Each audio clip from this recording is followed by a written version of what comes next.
Thanks, Eddie. I don't know that I would characterize this as a battle, even though we have lots of challenges in front of us for sure.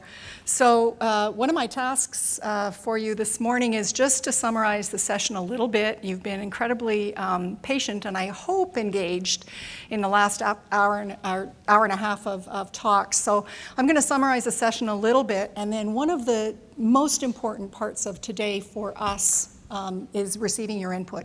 And so I'm going to walk you through that first input session. And once we're through that, we'll have a refreshment break.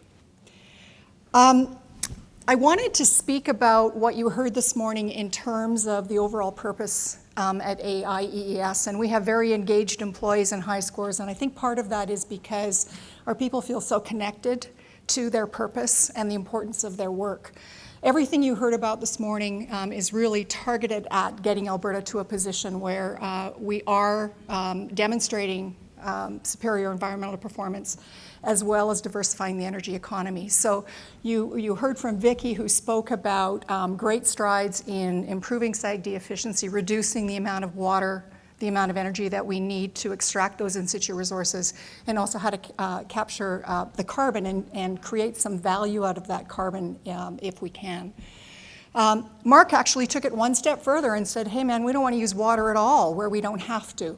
And so he walked you through the EASY process, and I'm so encouraged to see how much of this work is already at a field piloting scale or field demonstration scale. And then, of course, Nevin talked to you about markets for new products, novel products, going elsewhere in the world, trying to find out where we can actually extract maximum amount of value.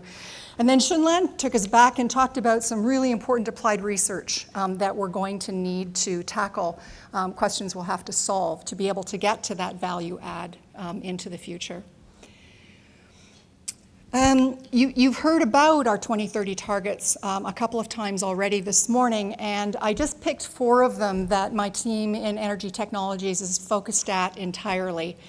I've called them our ambition because I think that they are ambitious goals. The first time that I had a look at these presentations, I thought, you know what, we're well on our way. Man, look at all the progress that we've made in the last 40 years, going back to the beginning of AOSTRA. But look at how many technologies we're now actually trying and developing in the field. Mark made a great point this morning, though, that said it's terrific that we are demonstrating some of these technologies, that we're at that field pilot stage. But we've got another 5 to 10 years to get to where we're fully commercially adaptable and working. So if you look at these targets, they don't say we're going to find a way and develop the technology to reduce the water. They say we're going to 50% of the bitumen production in this province is going to be doing that at that point. And that means it's been applied to growth projects as new projects, or the technologies have been applied as retrofits. And we're going to need 10 years or plus to get that. So I think we're well on our way, but I really do think that they are ambitious goals. The Energy Technology team, I'm going to move through some of the content to try and get you to a bit of networking and coffee on time this morning. The things that we're focused in Energy Technologies really fall into a couple of buckets. One is, I call it next generation extraction technologies, both for in situ and for surface extractions. We lump that into something called advanced recovery. The natural partner to that is looking at partial upgrading, and whether that's in situ partial upgrading or modular-based surface partial upgrading, we're looking at that. Another area that's emerging for us, and we're doing more and more work on it, is carbon capture, doing something value-added with the carbon, looking at gas to liquids, and then also some of the unconventional oil and gas in shale oil and gas. These are the folks on my team that are charged with kind of looking after those areas.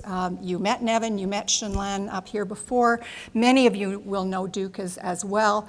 And Kate Wilson is all on our team. Kate has a very broad portfolio, so if it's not about extraction or partial upgrading or gas to liquids or markets, you call Kate.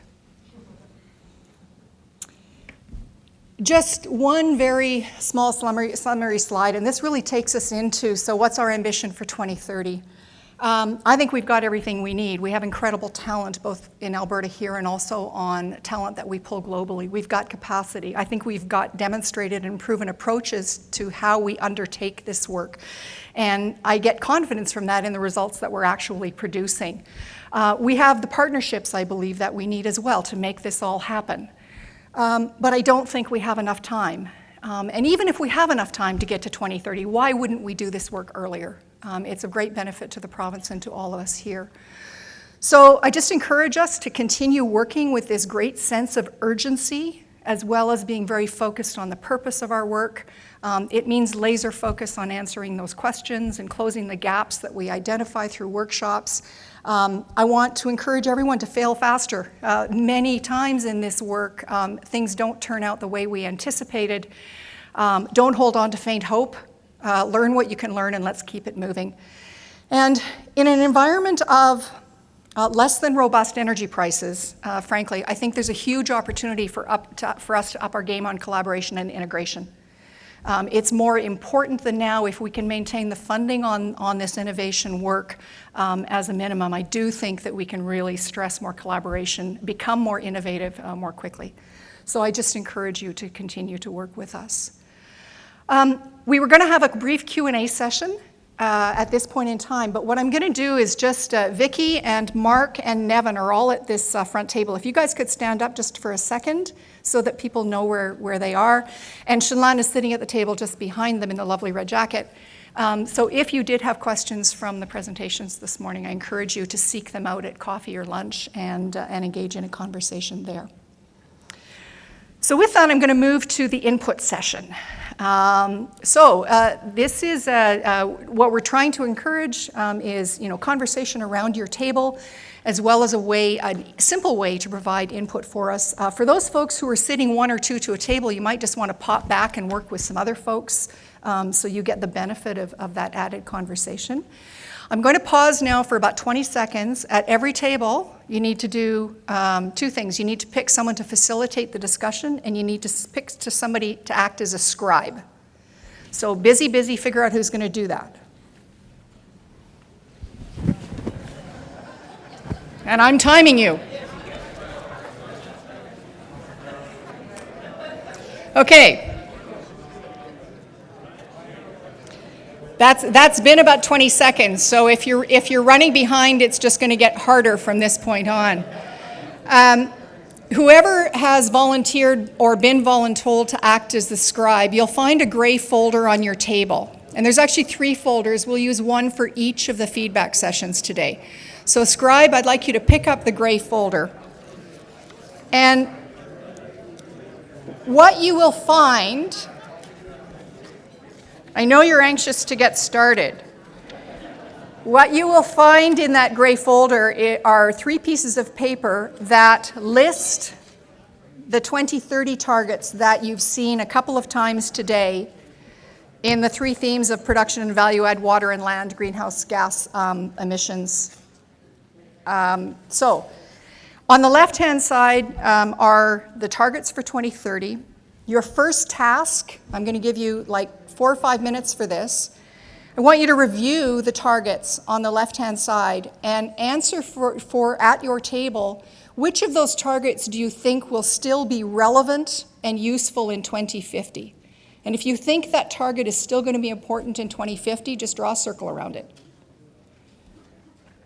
Any crushing questions? Okay, proceed. Okay, everyone, that was about 5 minutes. Don't know if you've had a chance to circle all of the targets you think will still be relative in 2050. Some of them, maybe there's some tables who say none of this will be relevant, and maybe others who say, no, most of these will still be relevant in 2050. But now I want you to think about how those targets might change and evolve. So for example, one of the easy ones was, well, we'll be, 20% of in-situ production will be partially upgraded by 2030. So if that's still a relevant target for 2050, is it 100% of the in-situ production is being upgraded? So the second column, scribes, you need to get to work now and just make a couple of notes in those second columns around how you think the relevant targets will evolve by 2050? What will they look like? Think boldly, think beyond. 5 minutes.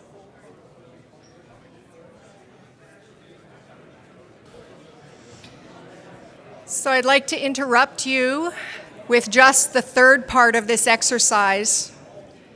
That's to look at the targets that you now have in that center column, so how the 2030 targets that are still relevant, now you know how they've evolved. We'd like you to prioritize those for us. What's most important? And if you have 10, you don't have to go all the way through to 10 because you've only got 3 more minutes. But certainly identify for us which are the top 3 or 5 priorities that we need to take to heart. I'll be back in 3 minutes.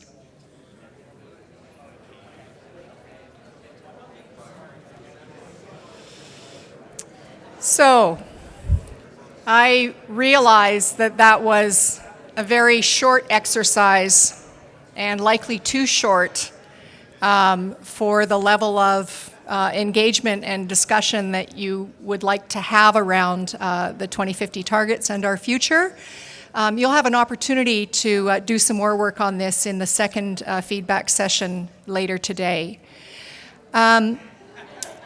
If I could ask the scribes to please put the worksheets back into the gray folder, and someone will collect those folders from the table during the break. On behalf of everyone who is going to be putting together the 2050 targets, I want to thank you in advance for your input and reassure you that we will take it all seriously as we try and develop a very bold picture of the future in 2050. So having thanked you for your input, I'd like to invite you to take 10 minutes. It's going to be a very quick break, but please help yourself to some refreshments, and we will reconvene at about 1:45. Thanks very much.